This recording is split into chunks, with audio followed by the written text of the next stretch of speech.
Hello everybody, Tyson's Trains here, and welcome back to another review. Now this is a long overdue review because I've had this particular locomotive for about 3.5 weeks now.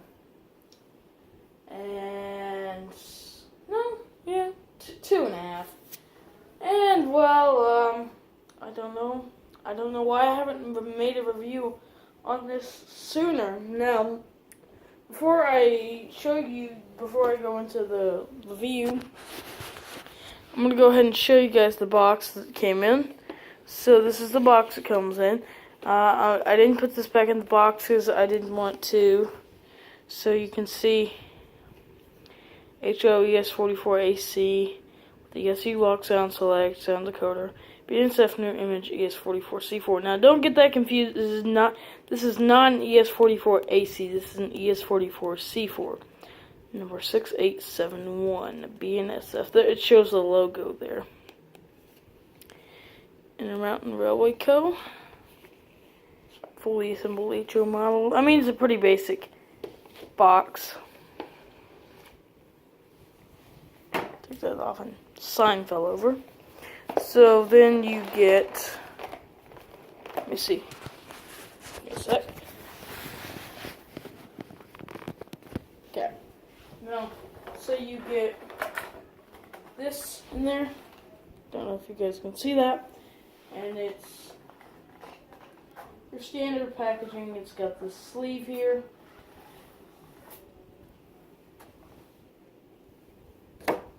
and then you just lift up handrail protectors. Everything's already been taken out, and that's in there. So, I mean, it's just almost the standard packaging. Whoops, stuff is dropping. Give me a sec. Okay, now that that's taken care of, you just have the bottom of the box here, which is cardboard, and nothing really special about that. Your manual here, it talks about, here on this is just telling you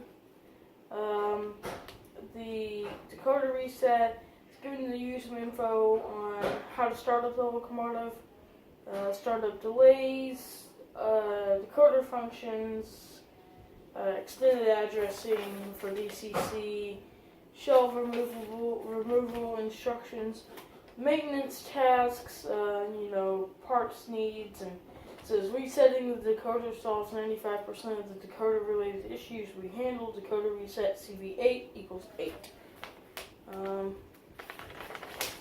Here it gives you a bunch of the CV charts for increasing the volumes. But you have to set CV32 to 1 before changing CV257 through 511. Master volume control, operational modes, function outputs, dimensions, sounds. It gives you a sound table, sound selection table for the horns, prime movers, bells, and brake squeals. DC only operation. It operates on DC, but it doesn't operate like a normal DC locomotive does. And for that, if you run on DC, you're going to have to get something from Intermountain to run on standard DC to make it run like a standard DC locomotive with sound. Because there's a certain, every time you put the locomotive at the stop position, where a stop position would normally be on a normal DC locomotive, it shuts the locomotive off, and you have to restart the locomotive each time, which is a bit annoying, so you just have to buy that separate part for this. So, my road number is decorated as BNSF 6871 here. Come like that. There we go.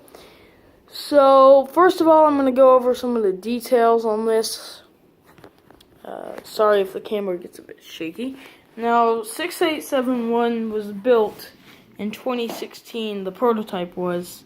So this is one of the latest locomotives. This is an ES44C4. Oops, knocking signs over.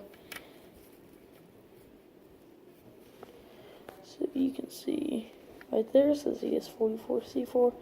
Lots of detail, legible signage here. Way down there says AC motors, lots of legible signage and lots of details. See-through grills. The focus. There we go.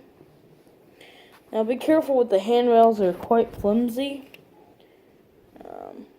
I'm just going to kind of quickly go over the details there. Again, legible signage and stuff. Now, there was something that I probably did. My handrail, I don't know, it's probably my fault from handling or something. But one of the pieces on my handrails is broken, and I try not to mess with it too much, and it just stays fine. I think mine is a handling issue for me. Checking the handrails and making sure they're all sturdy and stable. But handrails on these units, on these HO units, they're so flimsy and they're so easy to break out of sockets. So I try not to mess with them too much. Now, these are probably the sturdiest handrails on a diesel I've ever seen, which is good, and they're fine scale and they're everything that Athearn's is, but Athearn has some really flimsy handrails compared to what this is. These are strong and sturdy, so I like that. Prototypical BNSF late reverse light with the sand fill hatch underneath it. Underneath there, you've got some fan blades of you can see lots of warning labels and such, legible with magnification. Lots of rivet details and lift rings and grab irons and prototypical BNSF domes or antenna domes. Nathan K5HL horn, exhaust stack, radiators, which are prototypical. Everything on this unit is prototypical as prototype. So now let me move the camera platform back a little bit. And there we go. So yeah. And the coupler height on the front is a bit low. On the rear it's just fine. But I think that's easy to fix with some shimming.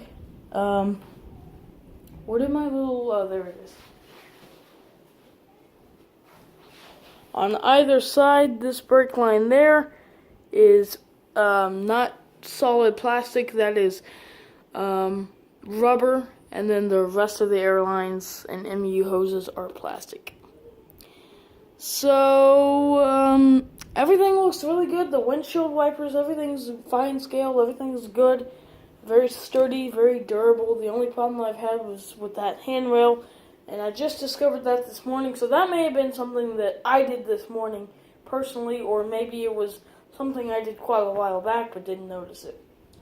So let me plug in my DCC system, my NCE power cab. Wait, hold on. Let me get this, there we go. Okay, now. So, before we start this up, I'm going to do BFI mode, which is best feature in my opinion. There's a lot of great features. I mean, the ESU Loksound is spot on this. Everything's spot on this. But my favorite feature has to definitely be the horn. The horn is very playable and it's awesome. It sounds just like the prototypes. So one thing I'm going to say, I love e-bells.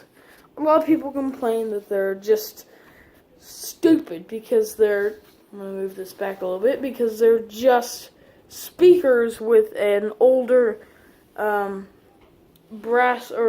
steel bell off of a Alco or EMD unit played through a speaker. And that's true. But e-bells are a lot more reliable and a lot more efficient. Way more efficient than e-bells and or air bells, because air bells don't always work when you want them to. And you have to, and there's still a little bit of ringing afterwards, whereas e-bells just shut off right there. So let's go ahead and go through the features. This is the bell.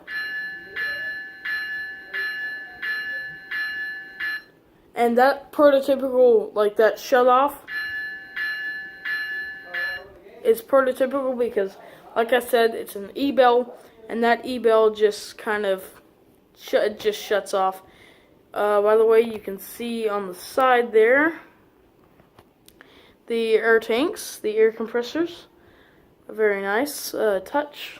Forgot to say it's pretty much the same on the other side. On this side as it is the other. It's just got some other features. There's the air tanks, air compressors. Whereas the other side doesn't have air compressors. Sorry about that. I'm dropping my camera. And over here on this side, there's breather pipes and such. Alright, so let's go ahead and check out the horn.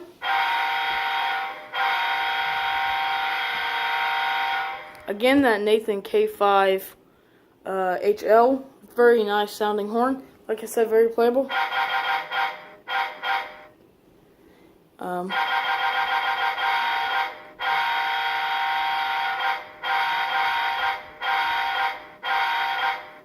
You can do songs with it, whatever you want to do.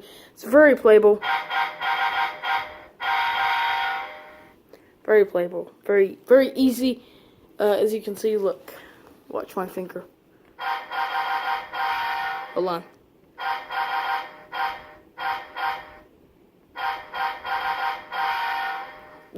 So hard to do it sometimes. There you go. So, very playable air horn. Very nice too. So let's go ahead and check out the lighting functions. So as you can see, there's a headlight button on the NCE remote. Turns on the headlight. Now, if you want to do it, if yours doesn't have that, F0, which is the button down here, does the same thing. I just like using the headlight button because I'm more used to it. F6, which is right there, turns on the ditch lights. And when you get this out of the box, when you blow the horn for any unit, the ditch lights flash. That is not prototypical for BNSF. That is disabled by a simple CV change or two. And that CV chart can be found online. Just go to Google and type in ESU Loksound decoder tips and tricks. And it'll be the first article that pops up. It'll be on intermountainrailway.com. So, F5 is the number boards. And so, very nice. Oops, I activated the bell on accident. So as you can see, the number boards at the top turn on and off. Now there is a little bit of cab. Same for the, I don't know if you guys can tell from the single, but there's a little bit of light leak. Let me see, F6 with the ditch lights on the sides, on the bottoms. You can't really tell. I mean, if you're more up here, you can't tell. It's not as easy to tell. F5, number boards, like I said, there's a little cab leak, but nothing major. I mean, like I said, can't really tell. There's not really a way to tell. And then the headlight. And I love how the headlight slowly comes on and off. Now, a lot of people don't like this cab light leak. That's fixable with some black duct tape or something, black tape. And I may fix that, I may not fix that. It just depends on my preference and how easy it is. It's because the shell is hard to get off. I mean, removing these handrails is going to be a pain in the butt and putting them back in. So I, quite honestly, don't want to do that. Now on camera it looks a lot brighter than it does in person. It's not as bright in person as it is on camera, which is weird. Because everything's usually like dimmer on camera, but in this case it's brighter. So F7 is the dimmer, if you press that. So if you're like sitting, you know what, let me turn the light off so you maybe can tell the difference. So when you press F7, it dims the headlight, so if you're sitting on like a siding or something, then there's undimmed, there's dim. You can see the reflection on the track. So let me turn off all the lighting features. Lights off. There's the headlight. There's the number boards, and there's the ditch lights. Very, very bright compared to some of the others I've seen. F4, I'll show you guys some of the other features in a minute. Right now, let's go ahead and do the startup sequence, which is activated by pressing F8, which is actually backwards, or I don't know how it is for regular ESU locomotives. Never owned a regular ESU locomotive, so, or any ESU locomotive for that fact. So I think that's the startup sequence perfect on this. Everything is gotten from, everything was taken, all sounds were taken from a real unit.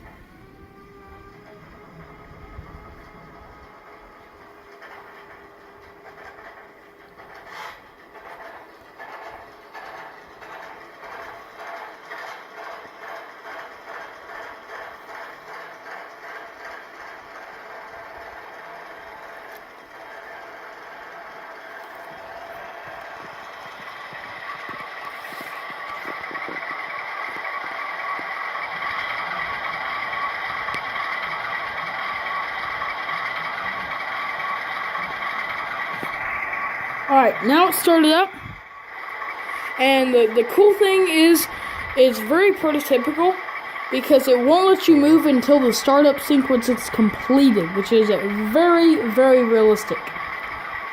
And so, another thing that a lot of people don't like is it has kind of a auto startup and shutdown. Now that's prototypical.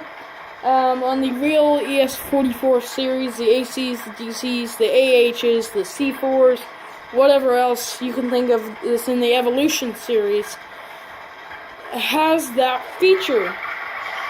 There you go, there's kind of a motor, kind of, I don't know, air compressor turned on. That's what that noise is behind the prime mover. That's some air let off and stuff. So there's a lot of things that go on with noises, but the auto startup and shutdown after what is it, like 15 minutes of idling on the real thing, and it shuts itself down because the engine overheat, or they don't want the engine to overheat and cause a fire, so it auto shuts down to cool itself down, and when it's cooled down, it starts back up automatically. Now, the engine on this doesn't get hot. I just want to make that clear. This motor does not get hot just from sitting here. That's on the real thing. That's a prototype. This does not get hot. It just has that feature to be more prototypical in terms of sounds and such and features. So very, very nice thing. Now this has some stopping momentum programmed into it, so if you don't want that stopping momentum, just change that. So, but it doesn't take 15 minutes to shut off. It takes more like 6 or 7 minutes. It doesn't take that long. So here's F4, which is the dynamic brakes. You see it makes a loud sound. Oh, there's that auto shutdown.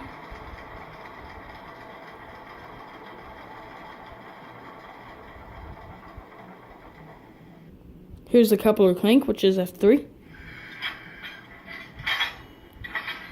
That's when they couple up, and then this is the coupler release, which is the air hose coming apart, which is at F5. That's number boards. F6 is ditch lights. F7 is the dimmer. F9 is manual notching, which I don't do that because then F10 is to shut it off, and F10 I don't know how to use because I think you would press, because see on here, these bottom ones are F10, F11, and F12, but I think you have to press shift to be able to access those. I'm not sure. I'll try that out after this video. But so let's not shut her down. Let's start her back up. There we go. Love that startup bell. Now this is the 1 minute smart start, which is changeable with CVs, and but this is what is normally used. There's a 2 minute smart start, which I'm not sure what units that's used on, and then there's just a regular no smart start GEVO 12. But the 1 minute smart start is what I stick with because I don't want it to be a 2 minute smart start because that just takes too long and too much. Well, I mean, I would love to, but I don't think that these BNSF GEVOs here, I don't think that they have that 2 minute smart start. Alright, so let's go ahead and get this train rolling. We're in fours and we're ready to go. We're all started up. So here is one speed step right here out of 128. Very nice slow speed performance, not even jerking. Very smooth, no jerking at all. Let's conquer up to two speed steps. 3, 4, 5, 6, 7, 8, 9, 10, 11, 12, 13, 14, 15, 16, 17, 18, 19, 20, 21, 22, 23, 24, 25, 26, 27, 28, 29, 30. That's 30 right there. And don't mind the fading sounds, that's when it goes through the tunnel. 32, 33, 34, 35, 36, 37, 38, 39, 40. Right there, that's 40.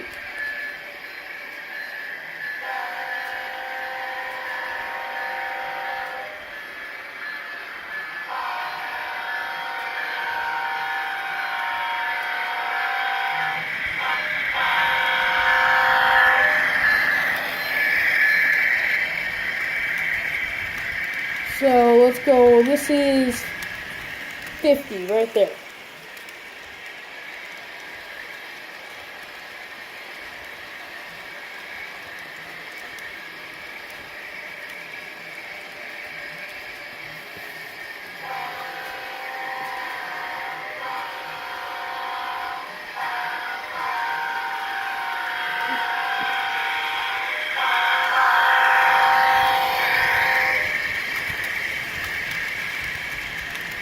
And now this is 55.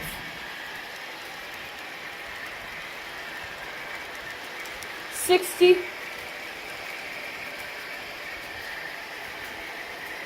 65.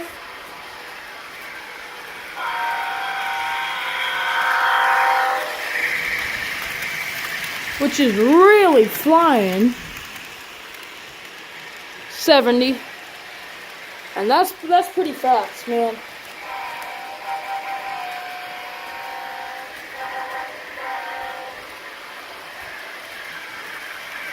$75.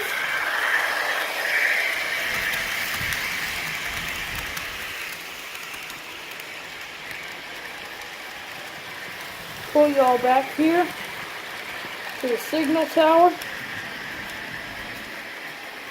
80 out of 128.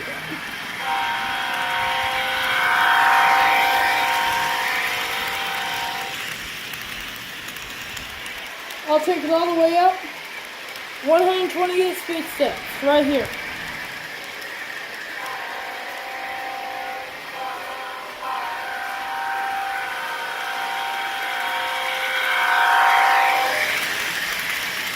That's really, really fast. And this thing, with its momentum, my goodness, it's fast. So, my throttle is completely at 0.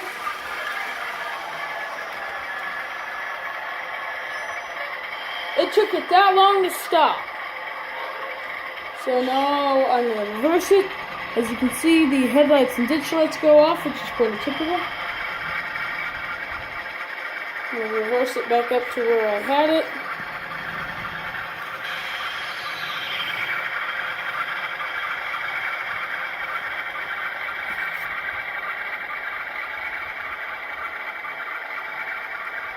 Which is right there. Oops. And you can see the tail lights are turned on. And when I hit the direction button, these turn off, and these turn back on. And then we'll do the shutdown sequence. This time I'm hitting F8. Turn on the lights off. And there we go. So thanks guys for watching. I really hope you enjoyed that sort of in-depth review. I'm sorry I couldn't get my other details really captured. I was trying to get this done really, really fast so it wouldn't be such a long upload.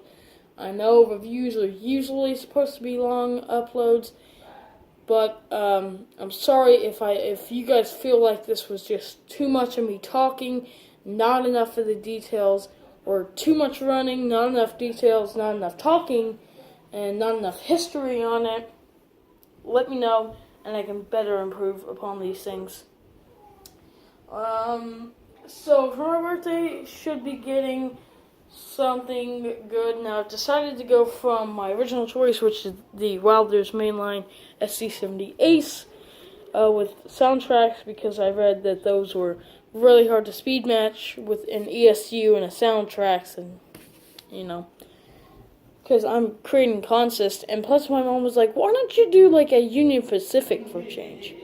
So I thought about doing an SC40-2 from Scale Trains, and like the Operator series or something. I was like, yeah, those might be pretty cool, but you know, SC40-2s aren't common, or as common as modern locomotives today. So I'm going for UP Operator series, Scale Trains Operator series, Union Pacific Tier 4 GEVO, and that should be really cool. And it's going to be DCC, so I'll have a unit running behind this guy, and then I'll have a unit that could possibly be leading. Yeah, it won't have all the details because it's an Operator series, and I'd love to get a rivet counter, but you know, I'm fine with an operator.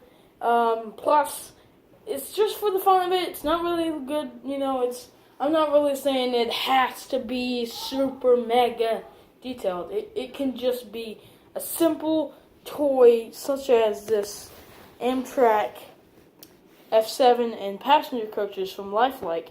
It's not the best. It is like the loudest train ever, and it's like really loud and doesn't have much detail, but I'm happy with it. As long as it makes me happy and I have fun with it, that's what really matters.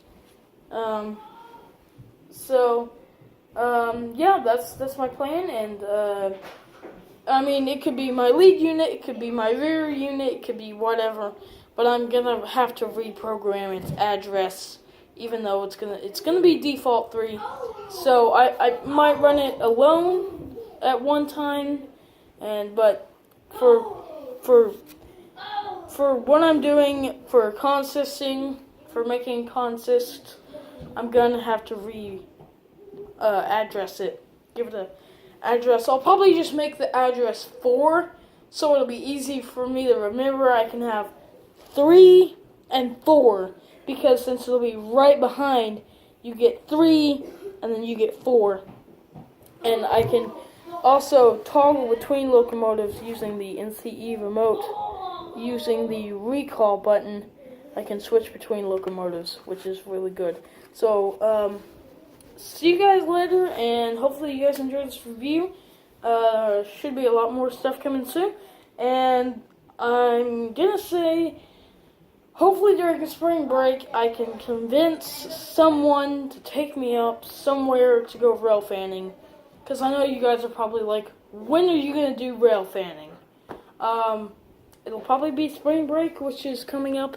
It'll be March 9th through the 6th, I don't know, 9th through the something. I don't know. But I will catch you guys later, and see you all later. I know I've said it like 4,000 times, but goodbye. Oh, also, if you want me to use my camera during rail fanning spring break, hopefully if I do it, tell me in the comments, do you want me to use my camera or do you want me to use my phone? My camera is going to be a lot more stabler, but it's going to be harder to get things into focus other than my phone. My phone's going to be a lot shakier. Like, it may be a little bit shakier because I'm holding it, but it'll be able to focus easier. So what do you guys want me to do? Because I can easily go for whichever one, whatever you guys vote on. So see you guys later once again, and bye.